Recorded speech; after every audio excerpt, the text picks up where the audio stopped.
Hello guys, ഞാൻ എന്താ ഇപ്പോൾ ഷോ കഴിഞ്ഞ് ഇറങ്ങിയിട്ടേ ഉള്ളൂ. വളരെ സന്തോഷത്തോടെയാണ് ഞാൻ ഈ റിവ്യൂ ചെയ്യുന്നത്. ഒരുപാട് നാളത്തേക്ക് ശേഷമാണ് നമ്മൾ ഇങ്ങനെ ലാലേട്ടൻ്റെ ഒരു പടം വളരെ നന്നായിട്ട് തിയേറ്ററിൽ ഇരുന്ന് ആസ്വദിച്ച് ഇറങ്ങുന്നത്. ഞാനിവിടെ ട്രിവാൻഡ്രം ഏരീസ് വണ്ണിലാണ് ഞാൻ പോയിട്ടുള്ളത്. ട്രിവാൻഡ്രത്ത് ഏത് മൂവി ഇറങ്ങിയാലും ഞാൻ ആദ്യം പോകുന്ന ഏരീസ് വണ്ണിലായിരിക്കും. അപ്പോൾ നല്ലൊരു സിനിമാറ്റിക് എക്സ്പീരിയൻസ് ആയിരുന്നു. അത് എല്ലാം ഒന്നിനൊന്ന് മെച്ചം. അതായത് ഇപ്പോൾ ആക്ടേഴ്സ് ആണെങ്കിലും വില്ലൻ ആണെങ്കിലും എല്ലാവരും ഒന്നിനൊന്ന് കിടിലായിട്ട് അഭിനയിച്ചിട്ടുണ്ട്. അതേപോലെ തന്നെ സ്ക്രീൻ പ്ലേ, ഡയറക്ഷൻ, മ്യൂസിക് എല്ലാം ടോപ്പ് നോച്ച് സാധനങ്ങളായിരുന്നു. നമ്മളെ ചില സമയത്ത് ഞാൻ പെട്ടെന്ന് ആ സിനിമയ്ക്ക് ഉള്ളിലേക്ക് കയറി പെട്ടെന്ന് ബ്ലെൻഡായി. എല്ലാം ആക്ച്വലി വളരെ നല്ല രീതിയിൽ തന്നെ ബ്ലെൻഡായി പോകുന്ന രീതിയിലുള്ള ഒരു മൂവിയായിരുന്നു. പണി അറിയാവുന്നതിൻ്റെ കയ്യിൽ ഒരു നല്ലൊരു സ്ക്രിപ്റ്റ് കിട്ടിക്കഴിഞ്ഞാൽ എങ്ങനെ ചെയ്യും എന്നുള്ള ഒരു കിട്ടില്ല എക്സാമ്പിളാണ് ഈ മൂവി എന്ന് പറയുന്നത്. വളരെ പെട്ടെന്ന് തന്നെ നമ്മൾ ആ മൂവിയിലേക്ക് അവരുടെ ഫാമിലി, അവരുടെ ലൈഫ് എല്ലാത്തിലും നമ്മളിങ്ങനെ അലിഞ്ഞങ്ങ് ചേരുന്ന ഒരു രീതിയിലായിരുന്നു എനിക്ക് ഫീൽ ചെയ്തത്. ഞാൻ പെട്ടെന്ന് സിനിമയ്ക്ക് അകത്തോട്ടങ്ങ് ആയിപ്പോയി.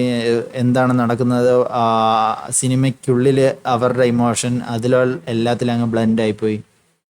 അതേപോലെ തന്നെ ഫസ്റ്റ് ഹാഫ് എടുക്കുമ്പോഴത്തേനും നമുക്ക് കണ്ടോണ്ടിരിക്കുമ്പോൾ തന്നെ നമുക്ക് എന്താണ് ഇനി എന്ത് ആ ഒരു ക്യൂരിയോസിറ്റി അത് ഈ മൂവിയിൽ നമുക്ക് പുള്ളിക്കാരനെ നമ്മുടെ ഡയറക്ടറിനെ ഉണ്ടാക്കിയെടുക്കാൻ സാധിച്ചു. അതായത് ഇനി നെക്സ്റ്റ് എന്ത്, അയ്യോ ഇനി ഇതാവോ ഇങ്ങനെയാണോ എന്ന് നമ്മുടെ ഉള്ളിൽ ഉണ്ടാക്കുന്ന ഒരു ഒരു ഒരു ഫീല് ഈ മൂവിയിൽ നമുക്ക് ഉണ്ടായിട്ടുണ്ടായിരുന്നു. അതേപോലെ തന്നെ സെക്കൻഡ് ഹാഫിൽ ഒരു ഷോട്ട് ഉണ്ട്. അതായത് നമ്മുടെ ലാലേട്ടൻ ഇങ്ങനെ നോക്കുന്ന ഒരു ഷോട്ട്. അത് ആക്ച്വലി അത് ഭയങ്കര ഇമ്പാക്റ്റ്ഫുള്ള്. അത് നമുക്ക് ഫീൽ ചെയ്യും. ആ ഒരു ആങ്കറും കാര്യങ്ങളൊക്കെ വരുന്ന ഭയങ്കര ഒരു ഇമ്പാക്റ്റ് ഉള്ള ഒരു ഷോട്ട്. അത് ഭയങ്കര നല്ല രസമുണ്ടായിരുന്നു. മൂവിയിൽ എല്ലാം തന്നെ കാണാൻ നല്ല രസമുണ്ടായിരുന്നു. കഥയിലോട്ട് നമ്മളിങ്ങനെ ലയിച്ചു ചേരുന്നു, നമ്മൾ അവരെ കൂടെ ഇങ്ങനെ സഞ്ചരിക്കുന്നു. ലാലേട്ടൻ്റെ ഇമോഷൻ നമ്മുടെ ഇമോഷനായിട്ട് മാറുന്നു. അപ്പോൾ വളരെ നല്ലൊരു മൂവി ആയിട്ടാണ് ഫീൽ ചെയ്തത്. ഇതിൽ എനിക്ക് നെഗറ്റീവ് പറയാനായിട്ട് ഒന്നും തോന്നിയിട്ടില്ല. കാരണം ഞാൻ ആക്ച്വലി ഞാൻ സിനിമയുടെ കുറ്റം എനിക്കൊന്നും നോക്കാൻ പറ്റിയില്ല. ഞാൻ അതിൽ അങ്ങ് ലയിച്ചങ്ങ് പോയി. നല്ലൊരു മൂവിയായിരുന്നു. നല്ല രീതിയിൽ നല്ലൊരു ഫാമിലി ഡ്രാമ, അതേപോലെ തന്നെ ഫാമിലി ആയിട്ടൊക്കെ കാണാൻ പറ്റുന്ന നല്ലൊരു മൂവിയാണ്. ഫാമിലി, ഫ്രണ്ട്സ് എല്ലാവർക്കും കാണാൻ പറ്റുന്ന, എല്ലാവർക്കും നന്നായിട്ട് എൻജോയ് ചെയ്യാൻ പറ്റുന്ന നല്ലൊരു മൂവിയാണ് തുടരും. എന്തായാലും ഇതൊരു ഇൻഡസ്ട്രി ഹിറ്റായിട്ട് മാറാൻ ചാൻസ് ഉണ്ട്. അങ്ങനെ ആകട്ടെ എന്ന് ആഗ്രഹിക്കുന്നു. അതേപോലെ തന്നെ എടുത്തു പറയാനുണ്ടെങ്കിൽ ഡയറക്ഷൻ വളരെ നന്നായിട്ടുണ്ടായിരുന്നു. അതേപോലെ തന്നെ ടൈറ്റിൽ കാർഡിൽ AI ഉണ്ടാക്കിയിട്ടുള്ള കുറേ കിടില സംഭവങ്ങളുണ്ട്. അതൊക്കെ വളരെ നല്ലൊരു കാര്യമായിട്ട് തോന്നിയത്. എയുടെ ഉപയോഗം നമുക്ക് ഈ മൂവിയിൽ നിന്ന് മനസ്സിലാവും. അതായത് ചെറിയ ചെറിയ പരിപാടിയാണെങ്കിൽ കൂടെ വളരെ നല്ലൊരു ഇമ്പാക്റ്റും ആ ടൈറ്റിൽ കാർഡും. യൂഷ്വലി എനിക്ക് ഫസ്റ്റ് മൂവിയിൽ ഈ ഇൻട്രോ സോങ്സ് അങ്ങനത്തെ കാര്യങ്ങളൊന്നും ഇങ്ങനെ അധികം എനിക്ക് ഇഷ്ടമല്ലാത്തൊരു വ്യക്തിയാണ്. കാരണം ഡയറക്റ്റ് സിനിമയിലോട്ട് പോകണം എന്നാണ് എൻ്റെ ഒരു അഭിപ്രായം. പക്ഷേ എന്നിരുന്നാൽ കൂടെ ഈ സിനിമയിലുള്ള ടൈറ്റിൽ കാർഡ് കണ്ടുകൊണ്ടിരിക്കാൻ നല്ല രസമുണ്ട്. അതായത് ലാലേട്ടൻ്റെ ചെറുപ്പകാലത്തിലെ ഓരോരോ കാര്യങ്ങൾ, ലാലേട്ടൻ്റെ അതായത് സിനിമയിലെ കഥയാണ് അതിലും കാണിക്കുന്നത്.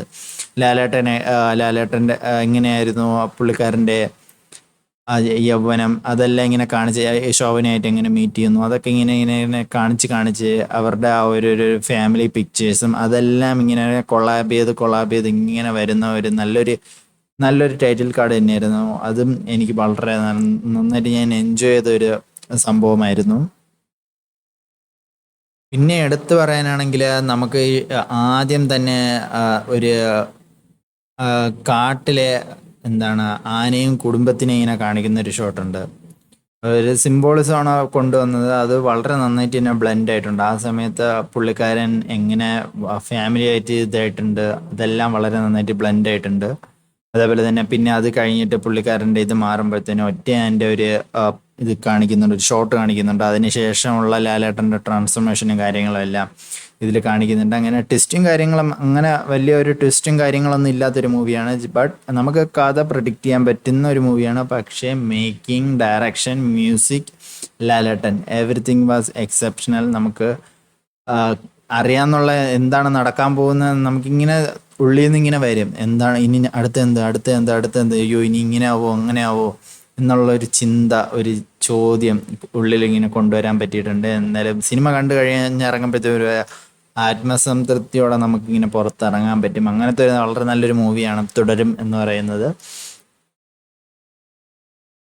ഓക്കെ, ഞാൻ ഇനി സ്പോയിലറായിട്ട് ഞാനൊന്ന് എന്തായാലും ഒന്നും പറയുന്നില്ല. എനിക്ക് പിന്നെ അങ്ങനെ കീറി മുറിച്ച് പറയാനൊന്നും അറിയത്തില്ല. ഞാൻ ജസ്റ്റ് ഒരു ഫാൻ പെർസ്പെക്റ്റീവിൽ അല്ലെങ്കിൽ ഒരു സിനിമ ആസ്വാദനം എന്ന രീതിയിലാണ് ഞാനിവിടെ പറയുന്നത്. ഒരു സാധാരണ ഒരു പ്രേക്ഷകനാണ് ഞാനും. അപ്പോൾ എനിക്ക് അതിനുള്ള ടെക്നിക്കൽ നോളജോ അങ്ങനത്തെ കാര്യങ്ങളൊന്നും ഇല്ല. അതുകൊണ്ട് തന്നെ സിനിമ ഒരു സാധാരണ ഒരാൾ പോയി കഴിഞ്ഞാൽ എങ്ങനെ ഇരിക്കും അതാണ് ഞാൻ ഇവിടെ പറഞ്ഞിട്ടുള്ളത്.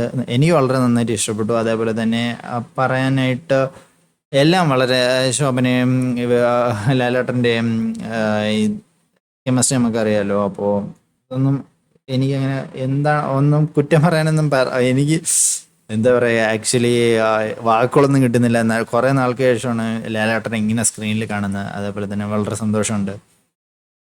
നമ്മളെ എമ്പുരാനില് ലാലേട്ടൻ്റെ ആ ഒരു പരിപാടിയല്ല ഇത് വരുന്നത്. ഇത് നമുക്ക് വേണമെങ്കിൽ പുലിമുരുകൻ, ദൃശ്യം ആ ഒരു ടച്ചിൽ നമുക്കിങ്ങനെ കൊണ്ടുവരാൻ പറ്റുന്നുണ്ട്. അതേപോലെ തന്നെ സിനിമയ്ക്ക് ഉള്ളിൽ തന്നെ ഇങ്ങനെ ജസ്റ്റ് ഇങ്ങനെ ട്രോളുന്ന രീതിയിലൊക്കെ ഉണ്ട്. നമ്മളെ ശോഭന ചേച്ചി പുള്ളിക്കാരി ഇങ്ങനെ പറയുന്നതൊക്കെ ഉണ്ട്. ഇങ്ങനെ ചെറിയൊരു ട്രോൾ മെറ്റീരിയൽ. അതേപോലെ തന്നെ നമ്മളെ ഇപ്പം നിലവിലുള്ള കുറേ വേർഡ്സൊക്കെ ഇങ്ങനെ യൂസ് ചെയ്തിട്ടുണ്ട് ഈ മൂവീസിൽ. അതായത് യൂത്തിന് മനസ്സിലാവുന്ന രീതിയിൽ, അതേപോലെ തന്നെ അതെങ്ങനെ ഒരു 45-50 വയസ്സുള്ള ആൾക്ക് മനസ്സിലാവും അങ്ങനത്തെ ഉള്ളൊരു രീതിയിൽ ഇപ്പം അപരാധം അങ്ങനെയുള്ള കുറേ വേർഡ്സൊക്കെ ഇതിൽ നന്നായിട്ട് നല്ല രീതിയിൽ തന്നെ യൂസ് ചെയ്തിട്ടുണ്ട്. ആദ്യമായിട്ടാണ് ഞാൻ അങ്ങനെ ഒരു യൂസേജ് ഒക്കെ കാണുന്നത്. വളരെ നല്ലൊരു മൂവിയാണ്, നമുക്ക് കണ്ടിരിക്കാം. ഐ മീൻ നമ്മൾ ആ സിനിമയ്ക്ക് അകത്തായിപ്പോവും. നല്ലൊരു മൂവിയാണ്. എല്ലാവരും തിയേറ്ററിൽ നിന്ന് തന്നെ കാണണം എന്നാണ് ഞാനും പറയുന്നത്. നിങ്ങളെ ഫാമിലിയായിട്ടും ഫ്രണ്ട്സായിട്ടും എല്ലാവർക്കും പോകാൻ പറ്റിയ നല്ലൊരു മൂവിയാണ്. എല്ലാവരും തിയേറ്ററിൽ നിന്ന് തന്നെ കാണണം.